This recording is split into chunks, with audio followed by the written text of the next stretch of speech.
It's showtime, folks. Enjoy the show. Happy Saturday morning matinee, everybody. Good morning. Good morning.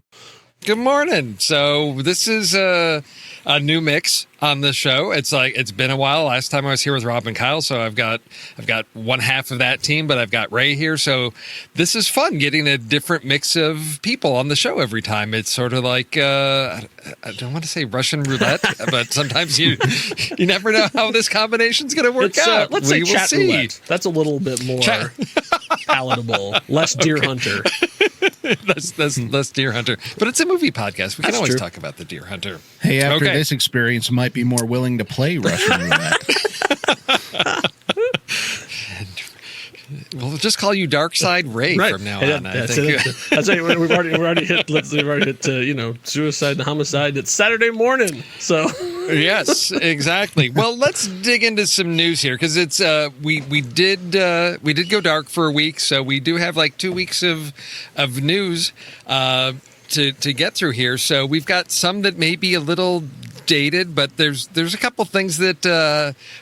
Since we've got, half of the Marvel Movie Minute team here, we could probably start in it with some Marvel news. So let's talk about this Daredevil rights reverting back to Marvel in 6 months from Netflix. Yeah, maybe we can actually get a proper sequel to the Ben Affleck Daredevil. I mean, that's what we're thinking, right? I mean, we're all on the same page about get Colin Farrell back.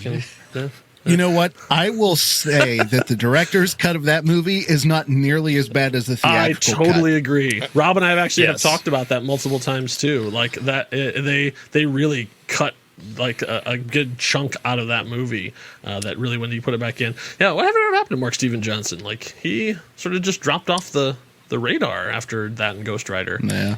Well, I think that explains it, doesn't it? No, I think it's interesting that of all, like a bunch of the characters, I think are set to come back, aren't they? Don't the Defenders come as a set? That I don't know. Or is it just Daredevil? I don't know. The only thing it's interesting that that they think of Daredevil as the hot property in that too. It's like, okay. Well, I mean that's what started it, but I think they said that all of them because it's like a 2 years that if they haven't done anything. So Punisher is going to be like another year or so. But I think all of them, Luke Cage, they've got all the Defenders. So I think they could do that as a theatrical property. It's just the question of, and I remember on the show, we would talk about this when we had, you had Marvel Cinematic Universe going strong. You had the Marvel Netflix universe. Mm-hmm. And then DC, you had the exact opposite. It was like Marvel theatrical was like bright, colorful, family fun, and Marvel TV was super dark. And then DC was like dark, depression in the theater. But the TV shows are light and fun because you've got like Flash and Arrow and all that stuff going on. And it was like family-friendly entertainment. It's like they each said, well, like, we can't do what they're doing on their ground, so we're going to do the exact opposite. So I don't know how well like the Defenders and all of this would merge into the Marvel Cinematic Universe because it'd be bringing that darkness that like the DC has into the cinematic universe of Marvel. So I mean, they can do something with the property. They may lighten it up, but I can't imagine them bringing that same cast with that same tone onto the big screen. Yeah, you don't think that they would just have a new Daredevil adventure with the same cast? How do you bring back, I mean, you could, but those actors. I mean, they've embraced such a darkness of that. I mean, Kingpin and it's a great cast for what it is, but it just doesn't fit for what they're doing on the screen. Unless after this whole Endgame, they're going to pivot and do something different. But while that's true, don't those shows tie into the MCU? I mean, I've only seen Daredevil. I'm sorry to say I haven't watched the other Defenders series, but if I remember, at least in season 1 of Daredevil, there were little Easter eggs that pointed to the films. Like I think they talked about the Battle of New York from the first Avengers movie and things like that. So it's not like they're not connected. Yeah, it always flows down though. Like the MCU, like always is like their thing, and then like the rest of the television properties are left to sort of pick up the scraps essentially, or like do what they can to make sure that their timelines line up, but the movies have no concession for the television doll. The only time that ever changed actually was Endgame, when a character from one of the television shows actually showed up in the movie. That was like the first time that there was ever that full connection. So it'll be interesting to see if they bring Charlie Cox in, like as Daredevil. Like, is he the same guy? I mean, the rumor that's been going around is that he would be, or Matt Murdock would be, Peter Parker's lawyer. Oh, yeah. Right. Makes it even more convoluted because that's the half Sony side of it too. So bringing in a Netflix character into the Sony side of the MCU, ooh, it just gets complicated. So we should do a podcast just to straighten all that out. Well, let's see. Once you guys get through all the movies, you can start into the TV shows, and so you know, in 2027, right?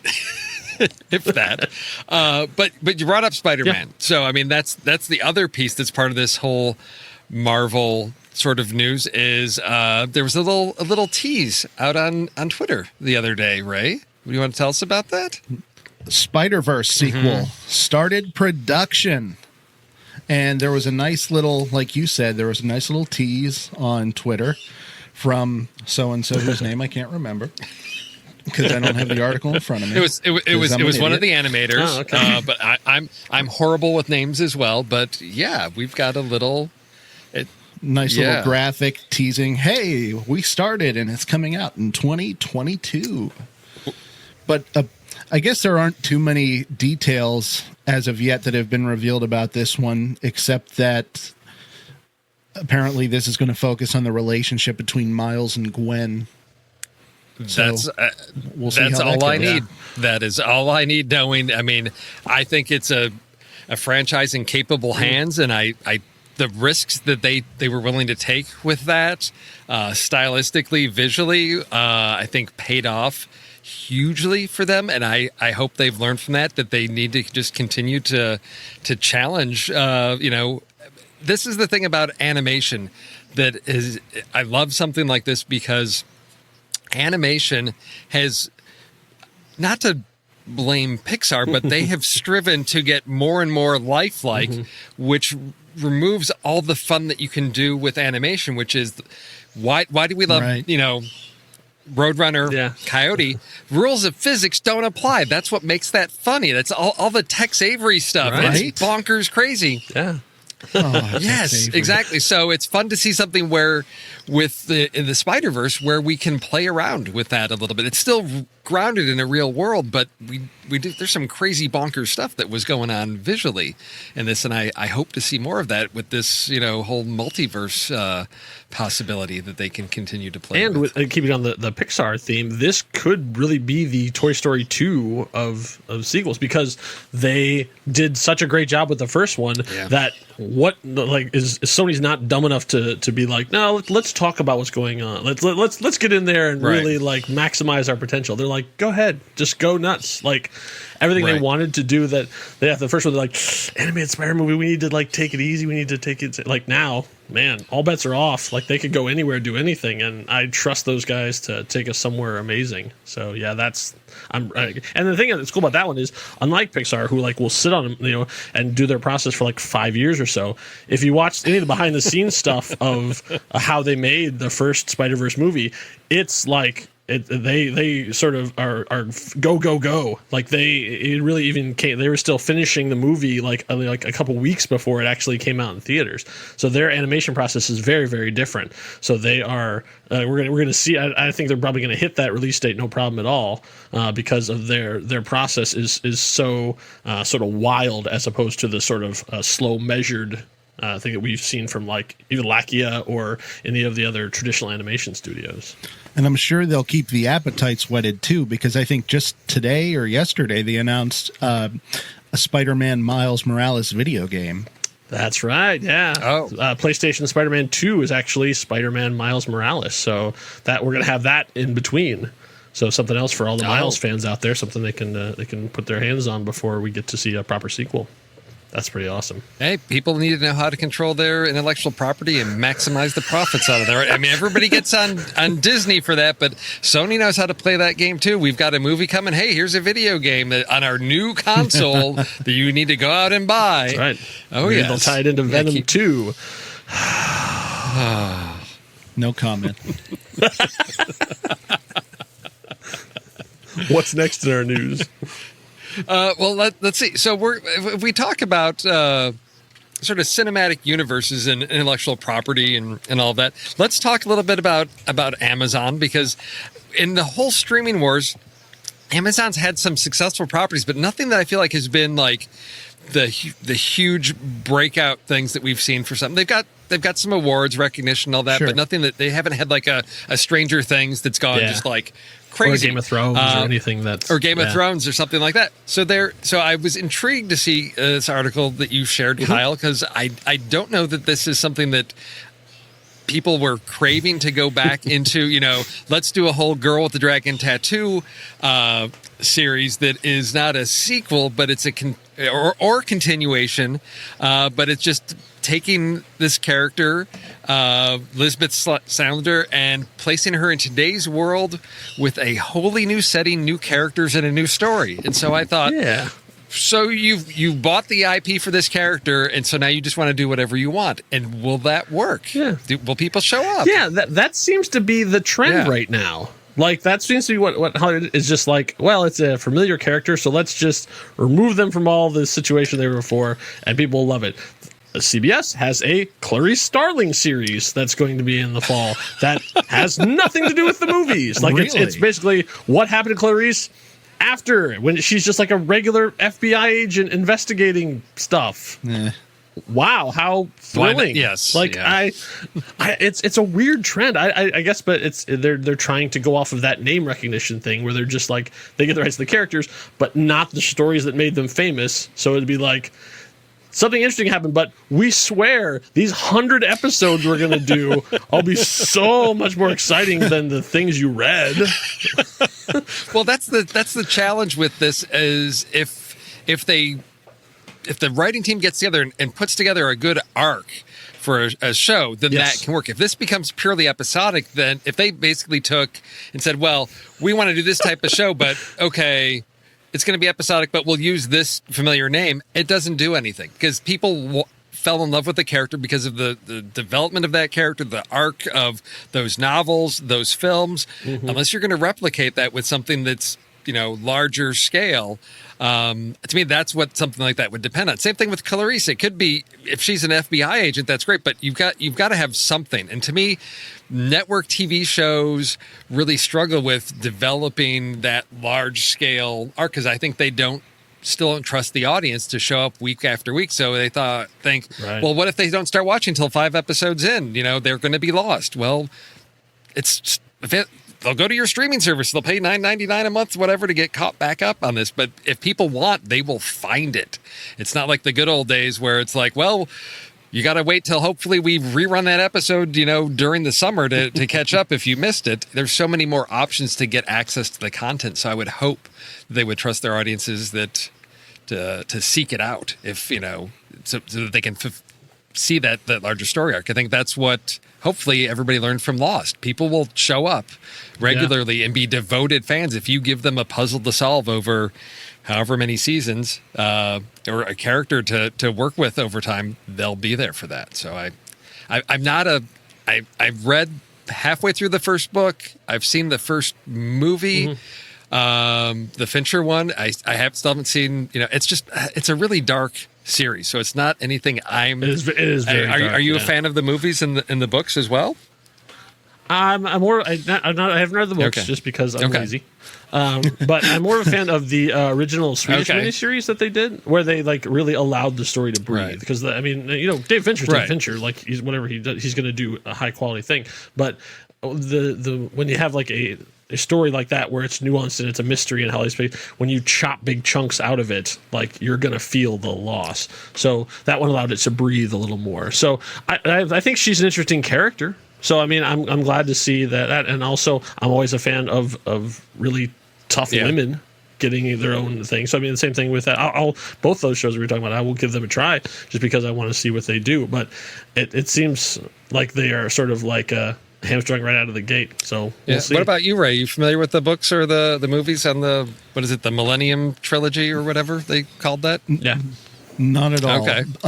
But every time I think of it, I always hear Andy's voice in my head from Flick Chart Battles on the main show saying, or New Me, girl with the dragon tattoo. Because that one was always coming up at one point. We could, I could have Pete set that up as a ringtone for you, so that Okay, so but between that and you were saying Amazon just doesn't seem to have property like the other networks. Hopefully, between that or this upcoming Lord of the Rings series, maybe they can have something. Yeah, they've got the money. Yes, they do. Yeah. So we just need to allow them to have some creative freedom and see what it comes out. There's one last one I want to talk about because it's one of these things that just never seems to go away, and that is Universal's what are they calling it, the Dark Universe, which we had how many years ago with Tom Cruise, the Dark Universe. But so we've got Ryan Gosling as the Wolfman. Word. So it was bound to happen. I don't know what to make of this. It says the details are scarce, but it's described as a present-day story along the lines of Nightcrawler with a wolfy twist. So, isn't that one of the weirdest descriptions for an upcoming movie? Yes. Yeah. Now, if they were doing a new version of Wolf starring Jack Nicholson, but this time starring Ryan Gosling, that'd be interesting. I would see that. Yeah, I just take the same script. I give them credit for, trying to bring this back, but they haven't been able to pull it together. I think it was a master planned community of movies that just they realized they can't build this universe this way. It doesn't work for every property. You can't pull this off. So I think maybe if they just tackle each film and doing the best sort of new version of that, and maybe that's what they're going to try with this one. I don't know, but I was surprised. Well, that's what I think they're going to go for because I mean, first of all, you've got Invisible Man that came out back in February, where they just went back to square one and said, okay, let's just do a one-off thing. Yeah, see, I waited a while, but I ended up seeing it and was really impressed. Oh, yeah. With what they did. Really enjoyed it. But I am hoping, at least I haven't seen anything to make me think otherwise, but I'm hoping that they are going to do what you said, Steve, and kind of steer clear of the whole ensemble universe type thing, at least for now, because they really do need to establish these characters again for a modern audience before they do that.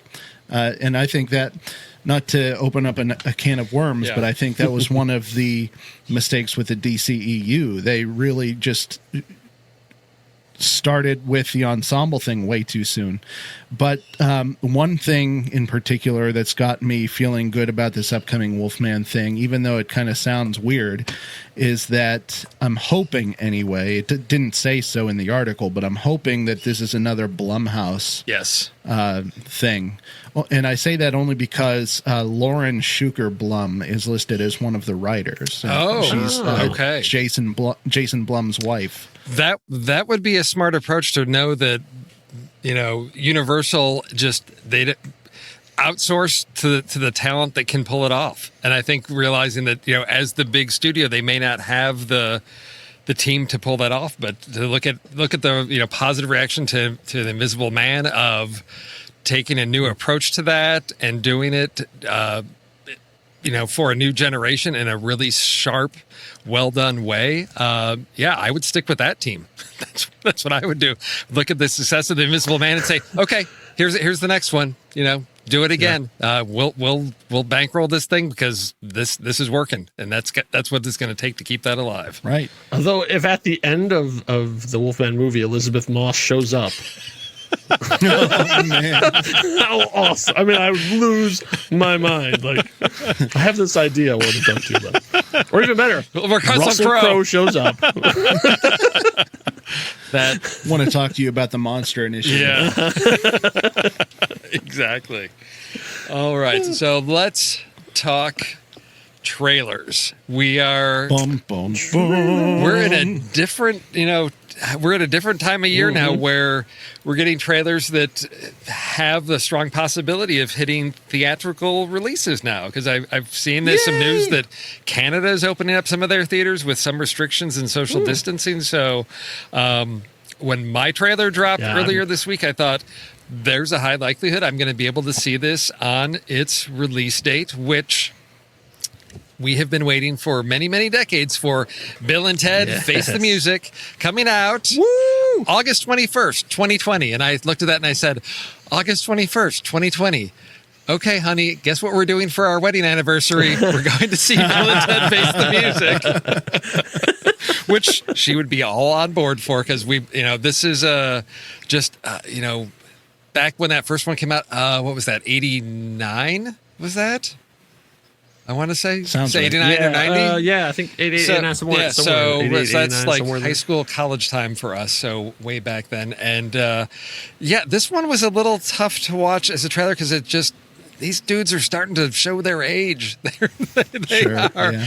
But I love the concept of this, of them, at the, being set up to save the world. And now here they are, and they still haven't written the song. And the idea is, well, of course, let's just travel in time to go steal it from ourselves. Why not? So let's throw in, it makes total sense. It's Bill and Ted. You've got to throw in time travel somehow. So what's a new approach to it? Okay, they're going to go visit themselves in the future. We'll see what kind of shenanigans ensue, but I love the tone of this. I think it's a great story for where these actors are at this age of, okay, have we accomplished in our lives what we were supposed to do? Which I'm hoping is a nice theme that is sort of the heart of the story. And then I'm expecting all kinds of ridiculous, hilarious comic moments. I'm trying not to set the bar too high on this one. This is always one of my struggles on something like this, of like, oh my gosh, this is going to be so fun, and it's good, but it's just not 5.5 star awesome movie. So I'm trying to mediate my expectations, but I'm very much looking forward to this one, to see Keanu Reeves and Alex Winter reunited as Bill S. Preston and Ted Theodore Logan. I think it's got the best chance of that because they got the band back together. I mean, that's the thing, is it's not like Bill the movie and Ted has a cameo. I mean, it's doing together. It's the same director. It's the same writer. I mean, for God's sakes, they got Death is back. Will we see Station? Maybe. I don't know. But I too watched the trailer and was like, oh man, please be good, please be good. But I think it has all high likelihood of being really good, because I've heard just some wild stuff that they're doing. I suppose at one point they travel back to the original Circle K and meet themselves as they're about to go on their excellent adventure. I mean, so they're doing a lot of time full looping on Back to the Future 2 style of revisiting earlier. Oh, excellent. Yeah. So I think, most excellent. Right. Party on. Ray, as the youngest of the crowd, what is your experience with Bill and Ted? I've seen the first one. I've not seen Bogus Journey, which is crazy because I even owned it at one point. My only exposure to that was the Kiss music video for God Gave Rock and Roll to You. Yeah. Okay. Oh, yes. But this movie looks really fun. All right. It does look like another movie made purely to cash in on nostalgia, but it does look like it could be fun. Yes. I don't think any studio was like chomping at the bit to be like, what's going to make us $1 billion? It seems like more of a labor of love. Yeah. I think it was. I think it may have been a labor of love for Alex Winter to sort of like, hey, Keanu's got his whole John Wick thing going on. Hey, how about throwing some of that Wick cred over this way, and let's get the band back together. But I will gladly. And speaking, he's actually become more of a documentarian in the last years. He did a big documentary about the dark web and that stuff. So he's doing his own way. And speaking of the John Wick thing, I think it's ironic that Alex Winter, in that scene in the trailer where they visit their future selves in jail, Alex Winter has the bigger muscles. That was in his contract, I'm sure. And for those of you who are Alex Winter fans, I would highly recommend seeking out a really obscure movie called Freaked. That was a great movie that he put together, with has a Keanu Reeves cameo in it as well, about like a guy stumbles onto a group of sideshow freaks. It's a weird 90s comedy, and it's kind of got buried because it was really, really hard to advertise. But they put out a really good Blu-ray of it at one point. So yeah, check that out. All right, so next up, Ray, tell us about your trailer. This movie is a joint effort from Universal and Blumhouse, and it is called You Should Have Left. It's a horror movie with Kevin Bacon and Amanda Seyfried. The trailer looks really interesting to me. It's about a screenwriter who travels to a remote house in Wales with his family because he's trying to get some writing done. Apparently, he's writing a sequel to this big hit film that he had.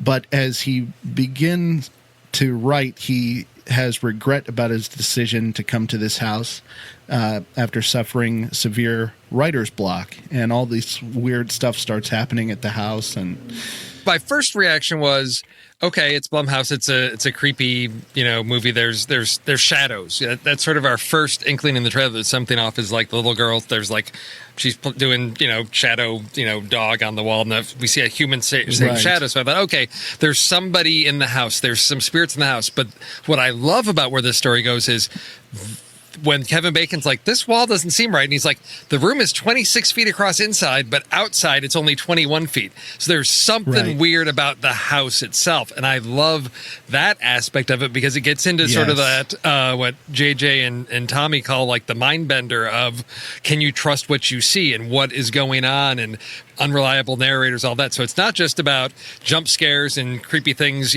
tormenting them, but this house is going to be messing with them in a lot of ways. And I love that aspect of the story, which was completely unexpected. So I'm really looking forward to see where that story goes. Yeah, as soon as it started out with the group of them in the car, I was like, first of all, my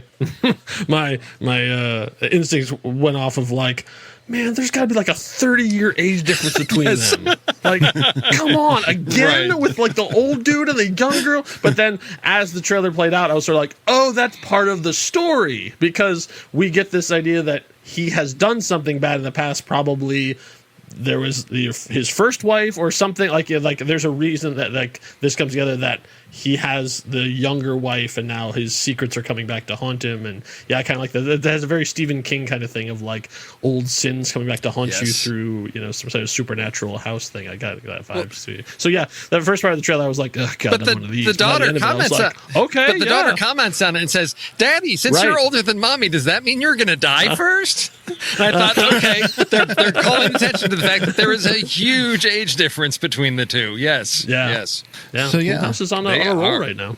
And so that comes out for streaming on June 18th. So I'm looking forward to that. That's like next week, right? Yeah. It is. Okay. All right. Well. We may, so on streaming, we may have to do so that'll probably be one of those like rental, like $20 rental things or something like that, because we'll have to see. I don't know. Maybe, this is where I wish we could, some of the services would have this whole like screen party thing, because, where it'd be like, great if like, Ray's like, yeah, I'm going to get this. I'm going to, we'll do a little party share. We get everybody together and watch it online together. But that would be sweet. Well, cool. Someday the technology will catch up to our desires. We'll see. So Kyle had an interesting trailer. Yeah, it sure did. Last couple times I've been on, I did sort of straight down the middle ones, but I was like, as soon as I saw the name of this, I was like, yeah, that's going to be my Okay, so tell us what the name of this one is. Sure. The name of my trailer is, are you ready for it, folks? It is Jesus Shows You the Way to the Highway. Okay, yeah. So I had no idea what it was when I clicked on it later, and I gotta say, it's gonzo. So yes. I mean, what is the plot of this? I really have no idea, and I've looked at the synopsis, and the synopsis says CIA agents Palmer and Gagano are tasked with the mission of destroying a computer virus called Soviet Union. They enter the system using VR, but the mission turns into a trap. Now, that sounds like a standard sort of cyber thriller, but when you see who everyone is in it and what their cyberspace looks like, no, it's nothing typical about this at all. It has a sort of Be Kind Rewind vibe. Okay. I got a little bit of Black Dynamite as well too. I really like movies like this where it's sort of like this let's just throw stuff together movie. Like they're not trying to compete with The Matrix, or like they're not trying to like on that level. It's all DIY. It's low budget. It's just being weird for weird's sake. And yeah, it's available now. You can stream it, on video on demand. Dude, I will say though that stop motion sequence that they showed in there looked phenomenal. Yes. Yeah. I know in that they're in VR, they have these like paper masks over their face that are like almost like Clutch Cargo with the mouth flaps, and yeah, it is the most bizarre thing. It reminded me of a couple different things, but one of them is a film called John Dies at the End, which is just you think you know what's going on, and the story will just take these bizarre twists of like, this doesn't make any sense. This is insane, but I am still all on board for this because I don't know what rules apply to this universe, and I don't care because everything is just so creative and fun, and they totally embrace that dynamic of that. And the other one is I can't remember this director's name. He made a movie called Rubber, which is about a serial killer tire. Oh, yes. Yeah, he's got another one that was coming out, but it's one of these where you're just like, I don't understand what you're trying to say to me, but you've got me engaged, and that's what I'm getting out of Jesus. The video game aspect of it is the other piece that there were moments where I'm like, okay, so this is sort of like Scott Pilgrim also, because they go into in VR, it's like they're in Street Fighter combat mode, right? I mean, that's what's going on. I think right. I don't know. Yeah, there's a lot. There is a lot for that one. Yeah, it's anybody's guess. It's a ride. Just watch the trailer. You're in for a ride. That's it. And then you go check it out on video on demand. Wow. When I started this, who I thought you'd bring up Rubber. Oh. Have you seen Rubber, Ray? No, I'm a loser. Rubber. No. Rubber's about a serial killer tire. It's a tire. And how would you think that the tire would go about killing people? Running people over, I would assume. No, psychic powers. Oh, that was my next guess. That movie is a trip. One to put on your list if you can find it out there. It was on Netflix or Hulu a few years ago, but he's got a new one called like Deerskin Jacket or something like that I saw a trailer for a couple weeks ago. So his stuff may be coming back around. We will see. All right. So that's trailers. We get into the middle piece here where it's like, hey, let's do something fun. Let's do something wacky. What can we do? I've got something here to try out. We will see how this goes. Ooh, a new game? So, wow. Rifling the deck. So there were a long time ago we had a board game called Scene It, SCENE. It was a board game, and it was one of these. It was when DVD, added features to board games. So the idea was you'd go around the board and you'd put the DVD and it would shuffle to certain segments, and you'd either have to like name that movie or an actor or all these things. Well, so there was at one point that it was one of my favorite games, and I was really, really good at it. Obviously, here we are on the movie podcast. So at one point we were gonna play it, and everybody's like, "No, you win, always win." Seeing it, so I was like, "Okay, how about me versus everyone?" So there was like 14 people at this party, and it was all of them collectively. This is before you could look up on the internet. All of them versus me, and you still won, didn't you? And I won. Yeah. So they came out with sort of an expansion of that, which is the Turner Classic Movies edition. And since I don't have DVD capability to throw that in, I figured I'll just pull some cards, and we'll ask some questions, and we'll see how well you are on your Turner Classic Movie trivia. Oh, see, now classics is a weak spot for me, so don't worry, Ray. You got to subscribe to the Criterion channel. That's right. Yeah, apparently I do. Yes, you do. You're missing out. Okay, we'll try some easy ones here. If I don't recognize names, I'm probably going to say, let's not go with that one. Since it's Turner Classic Movies, my 3 default answers will be Jimmy Stewart, Wizard of Oz, and Gone with the Wind. There you go. Oh, that's a sore subject now. Yes, we can't talk about that. Okay. All right, here we go. So, in what state did The Wizard of Oz open? Kansas. Of course Kansas, it did. There you go. Yeah. All right. That's an easy All one. right, here you go. Here's same card. We will go with what 1959 film's working title was The Man in Lincoln's Nose? North by Northwest. Oh, nice. And that one's coming up on the main show there. All right. Let's get into some deeper cuts here. What 1942 Bing Crosby film introduced the Oscar-winning song "White Christmas"? Holiday Inn. Yes. Yeah. Wow. Do we need a buzz No, or something? I'm trying to give one. I'm trying to find one you guys are gonna have to think about for a second. You guys are like, okay. You All guys right, are right off so the. No, that's fine. Your answer is. It's the Ray Kyle team. All right, so it's us versus Steve. All right. Oh, and this is a challenge. This one is a real big challenge.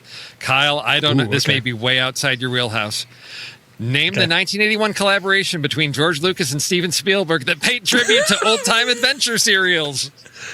Rubber. It's the guy with the Raiders Lost Ark. Rubber. That took me a minute. 1941. Yes, there you Oh, go. no, wait. All right. Oh man. We're getting into the 70s here. What 1971 action drama billed its hero as, quote, hotter than Bond and cooler than Bullet? 71? Hotter than Bond and cooler than Bullet. In like Flint? No. No. What was it? I would say Dirty Harry's in the 70s, but I wouldn't say that matches his thing. What do you think, Ray? The only thing I can think of I know is wrong. All I can think of is Smokey and the Bandit. No. No, talking about Shaft. John Shaft. I can dig it. You can dig it. That's now go there. Oh, cooler than Bond. Wow, they compared to a secret Right. Yeah, agent. exactly. Okay. And that All right. so Well, I guess. so cycling back to our discussion of the X-Files, that is actually one of the moments that made me laugh the loudest on any TV show is the episode with the vampires where Mulder is drugged up and Scully's telling him what happened and he's singing the Shaft song and he's like, I did not.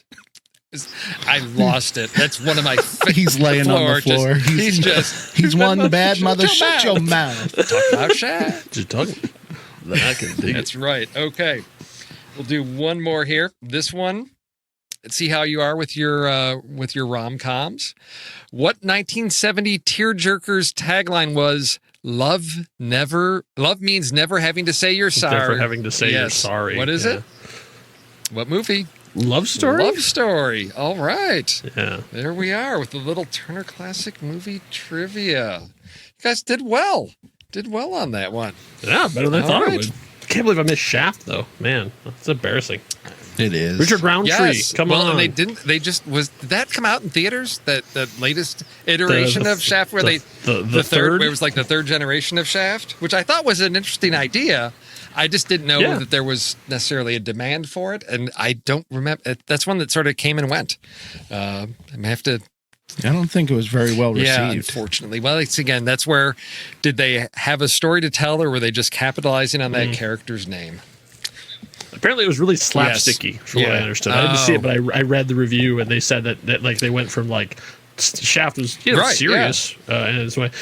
Now this was sort of like they're almost making fun of the stuff from Shaft. It's like you can't turn Shaft into Austin Powers. Oh no, that's not going to work. But speaking of which, this is a weird piece of trivia, and feel free to cut this if it's not interesting. But do you know the story of the Beverly Hills Cop sequel that never happened? No. Okay, so this is what's weird about network television. They spend multiple millions of dollars of stuff that you're never going to see. So they decided they wanted to do a Beverly Hills Cop television series, and this is not like in the 80s. This is like 3 or 4 years ago. This is not. I mean, so this is fairly recent.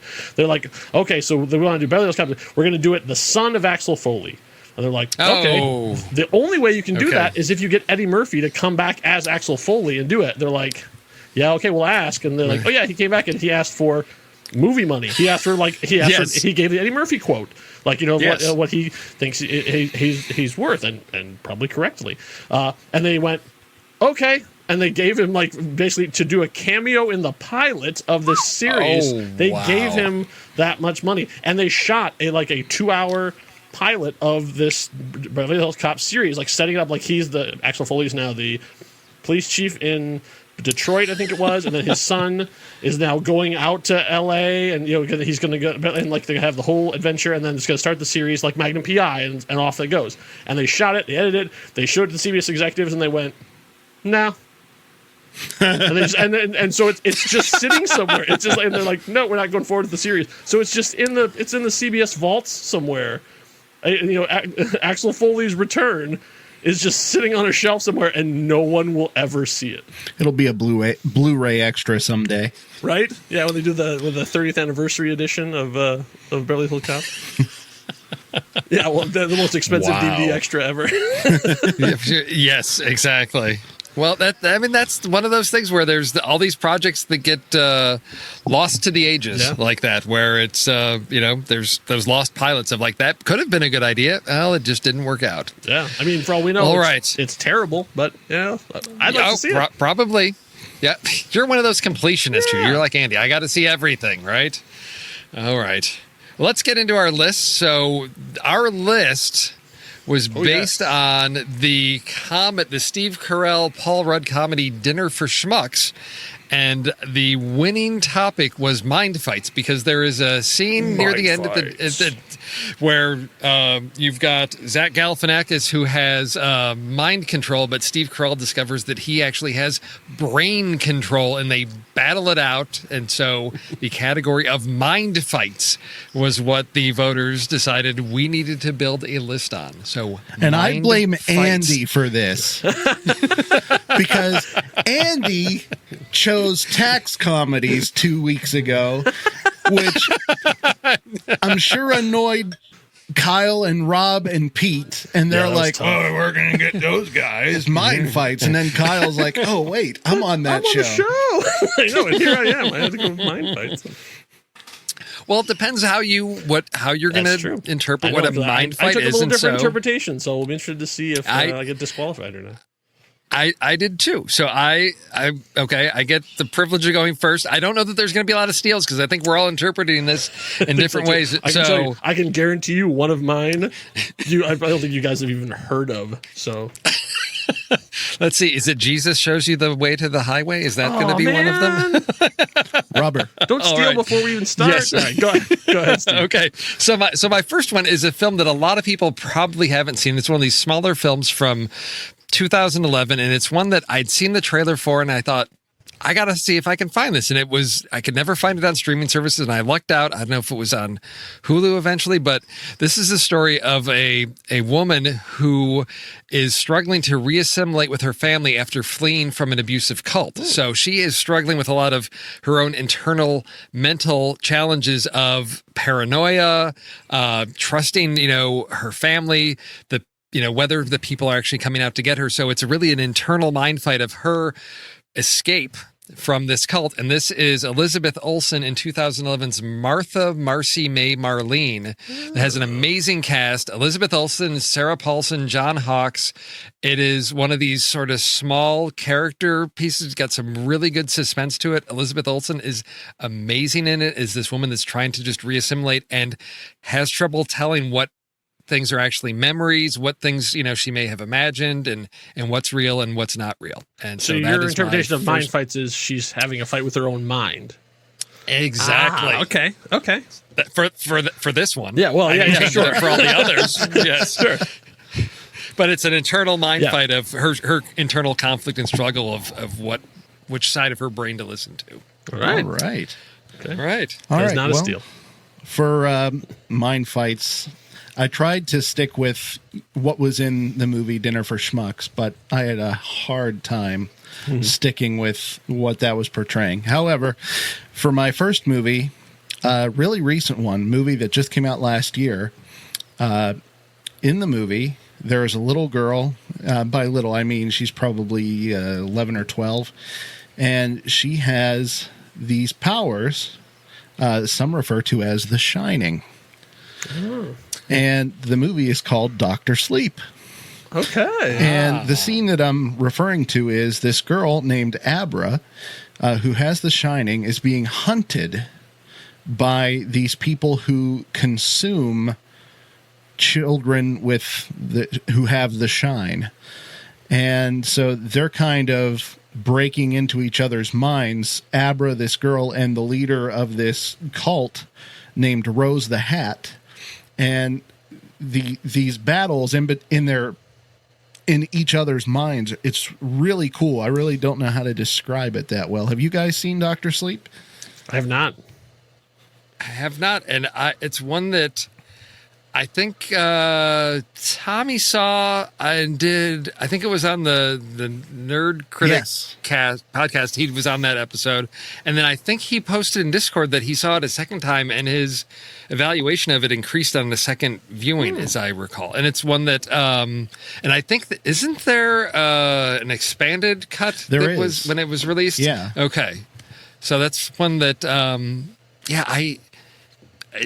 Stephen King stuff, I used to be a huge fan. Then I just couldn't keep up, and then the quality of the adaptations was always all over the place. And so this one, when I heard it's all right, I thought, okay, well, maybe I'll get around to it. But you heard Dr. Sleep, and you thought about Sleepwalkers.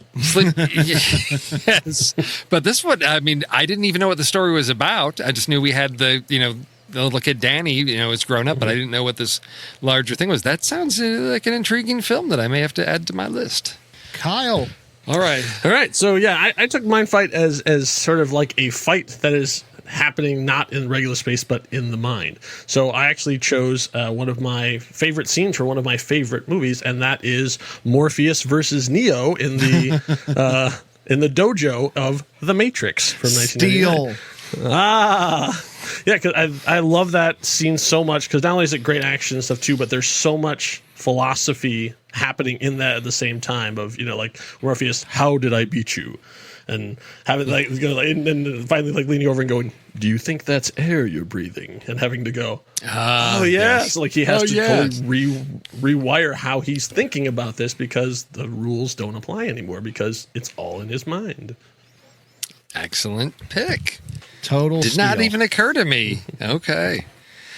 All right. So for my second pick, this is what I think I've mentioned on the show several times, but it's such a classic, and I'm sort of keeping with my theme of my first pick of somebody struggling internally with their mind. And this one is the story set in 1954, where a U.S. Marshal is investigating the disappearance of a murderer who escaped from a hospital for the criminally insane in Martin Scorsese's Shutter Island. Oh, yeah. It was a film that it was one I didn't see in the theaters, and I caught it. I can't remember if I rented it from Blockbuster. Was Blockbuster around at this time? Probably not.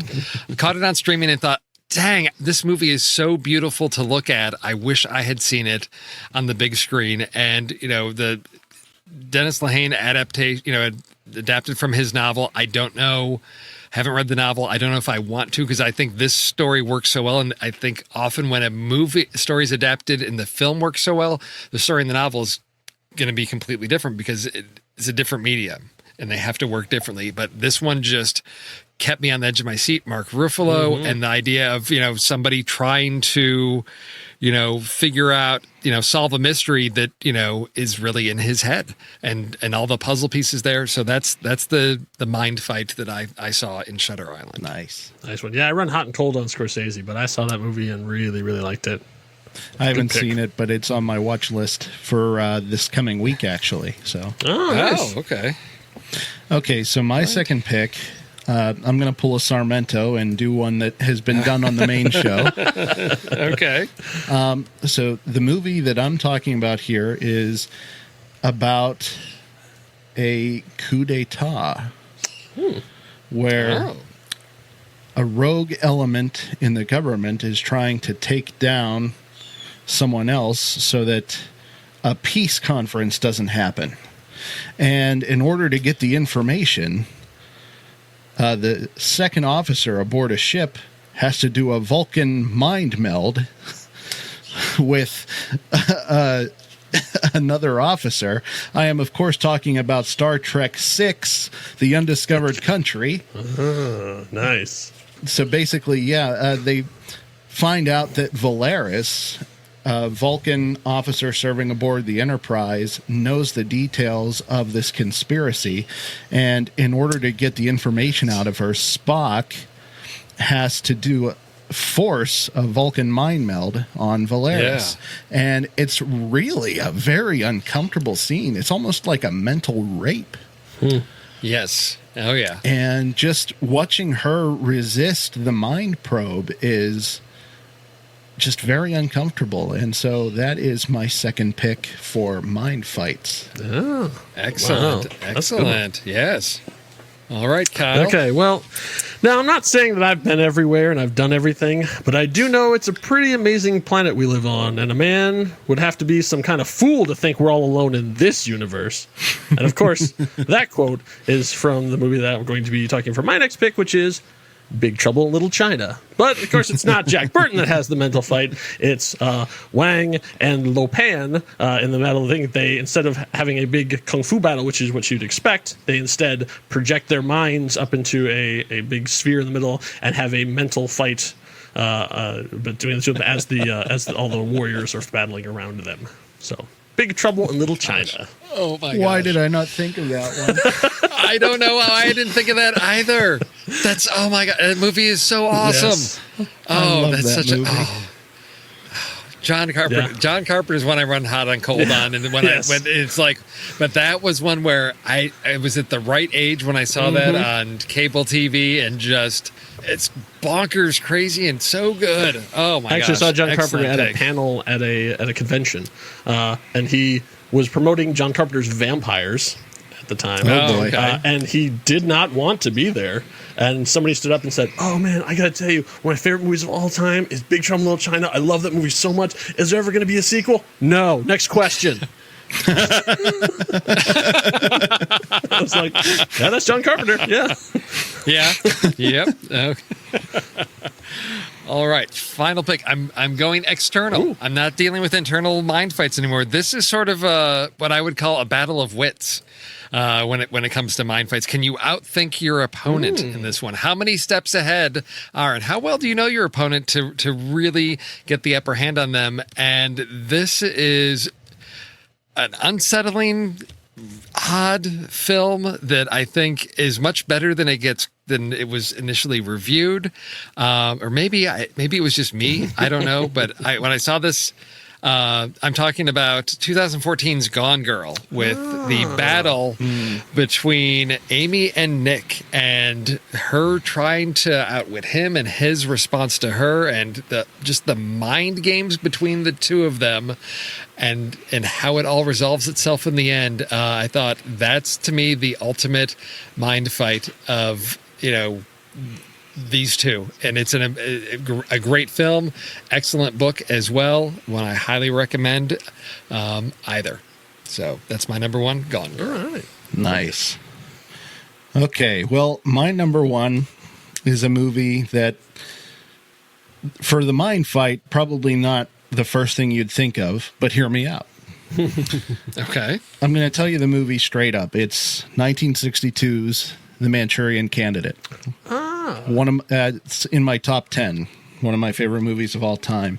And the scene that I'm talking about takes place in the last third of the movie, whenever Frank Sinatra's character deduces that his friend has become brainwashed by the communists.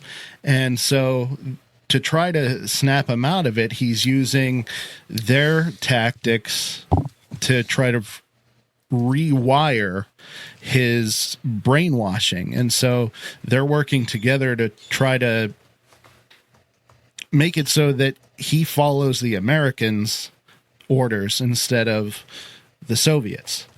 Whenever Frank Sinatra's character tries to get Lawrence Harvey, his buddy, to play cards to get the Queen of Diamonds or the Queen of Hearts, I can't remember, but anyway, just the camera work that's done there. And what's really funny about this is the camera work there is all fuzzy, And it makes you think that that's the frame of mind that Raymond Shaw is in, because his brain is being played with so much. But really, it was just a crappy take, and that was the only one that they could use. But I just really love that scene. Lawrence Harvey is terrific in that movie. Frank Sinatra is pretty good in that movie. You can't go wrong with this. Maybe not your traditional mind fight, but I think this fits, and I think it's a good one. All right, classic mind fight. Yeah, yes. I mean, what I have to say is Raymond Shaw is the kindest, bravest, warmest, most wonderful human being I've ever known in my life. and one of the movies that has the remake is actually pretty solid too. Yeah, it's not bad. 2004 or so? Yeah, I think. Yeah. Yeah. Denzel. Yeah. All right, Kyle, take us home. What you got? So having psychic powers is difficult, but what's really difficult is when you're a rock star trying to become a movie star. And so when you have those two things together, that's when you get movie magic. And of course, I'm talking about the immortal classic from 1988, starring Jeff Goldblum and Cyndi Lauper, Vibes, where there are two psychics on a trail, and at the end has a big psychic battle on a pyramid. It's from Lowell Gans and Babalu Mandel back when they were like the hottest screenwriters in Hollywood. Yeah, it's one of their rare misfires, and it's like almost completely forgotten these days. But it's one of those that I've always had a soft spot for. I haven't seen it. I think my wife was a big fan of this movie back from 1988. Cyndi Lauper, Jeff Goldblum. It's one that, I think I was at that point where I was working in the video store, and so I was like trying to get into Hitchcock and Scorsese and all that. So I had no desire to see this when it came out in theaters. It's got a solid 5.7 on IMDb, but I mean, come on, Cyndi Lauper, Jeff Goldblum. Yeah. What could go wrong with psychic powers? Peter right? Falk is in it. Julian Sands is in it. I mean, what more do you want from an 80s movie? For God's sake, Steve Buscemi has a cameo. Nice. My goodness. All right, well, that's one to track down. And your streaming services. Sure. I actually found out that they have a really nice Blu-ray release of it. Oh, wow. So it is winging its way to my house right now. Well, that's our list for Mind Fights. So now we get to pick what's coming up for the next challenge. And so because we took a week off, we sort of skipped one because I think they're starting in their Cary Grant series. So I believe what they're going to be talking about is North by Northwest. Ooh. So the man in Lincoln's nose, right? So for those of you that don't know the story, basically it's the story of a drunk Cary Grant and his mother, and they save the world. Now, this is a great story about mistaken identity. I mean, there's so many classic moments in this film. So what do we want to do for a list with North by Northwest? There's so many classic moments. I think you got to go action sequence at a national monument. Okay. Okay. Action sequence at a national monument. Mistaken identity is right there. Yeah. Do you want to put any qualifiers on that? Mistaken identity. Mistaken identity as a spy or something. Okay. Or, do we want? So we could just do mistaken identity, I guess. But we could do mistaken identity in a hotel, restaurant. No, I like the mistaken for a spy because that does. There's lots of mistaken identities, but that's really the core of this is somebody that specific. I'm just gonna say, what if we say the everyman mistaken for a spy? There you go. All right. What about irregular forms of torture / interrogation? Improvised torture? Like, you mean having Martin Landau get you just dump a bottle of scotch down your throat? Exactly. In the library? I think Martin Landau did it with a bottle of scotch in the library. Okay. Or falling in love with a double agent. Oh, double agent. Falling in love with a double agent. Is there a lot of those? Yeah. I don't know. I don't have to worry about it, do I? I don't think so. No. I just want to make sure we're not hamstringing them too bad. But I think action sequence at a national monument, I think that's been enough. Every man mistaken for a spy is good. Falling in love with a double agent may be challenging, but I think there's enough room to wiggle on that one if need be. I mean, because I don't think we want to do man versus, airplane No. chases or fights. Yeah, no, Or, that's I can't. cross-country chases. Irregular bus trips. Irregular Strange bowel conversations movements. on trains. Strange conversations on trains. That's one of my, There's- God, I there's love a- that scene so much. Oh, there's the heck It's is one of my it? favorites. This is classic. No, I think we got a good list here. I think we've got a really good list.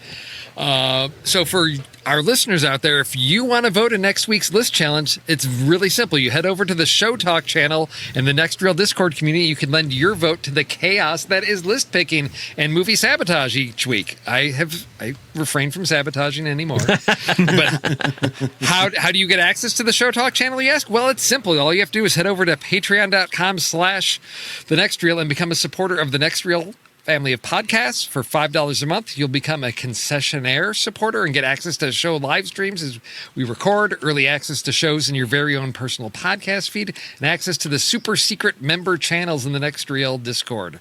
We should have a beard it's- appreciation thread because we all have such lovely beards that people don't get to see. This I was thankful that we got pushed back a week because this was I got an extra week to go from clean shaven to white stubble here. But the thing is, a lot of people don't know I have this because when I'm out in public, I wear a That's mask. right. And if you go to thenextreel.com/merch, you can get your very own mask. You can get your glorious Fear Marvel Movie Minute non-medical grade masks today. right. With every purchase of a Next Reel face mask, TeePublic is donating one medical grade face mask to frontline healthcare workers through Direct Relief. So Put you my can support face on us. your face and support them too. Exactly. Your face on my face. Yeah. Yes. Now, what happens if you put your face on your face? I don't know. I have my face on a pillow, but I haven't put my face on my face. So if you put your face on your pillow that has your face, then you get an infinite recursion, and then Let's see. doorways to universes open. I think right. that's Let's what get happens. Rob and I to both get masks and put them on, and then pose in the same way, and we'll see if we can. Maybe we can just break Facebook. Isn't that what happened to Rey in The Last Jedi? Oh, don't knock the Last Jedi. Okay, yeah, don't say Rise of Skywalker, or you might summon Rob with another rant. Oh, guys! All right. Well, we've done our duty. We've got our lists. We've got our trailers. We've got all that great stuff together. It's been great chatting with you guys for this week's SatMat. This was super fun. This was a lot of fun. I love changing up, getting to see new faces every week. This is a lot of fun. So, Same here. guys, that's right. There we go. You guys have your closing taglines prepared? And I that's say the go way it listen. is. I would say go listen to the Marvel Movie Minute. We just hit halftime. There we.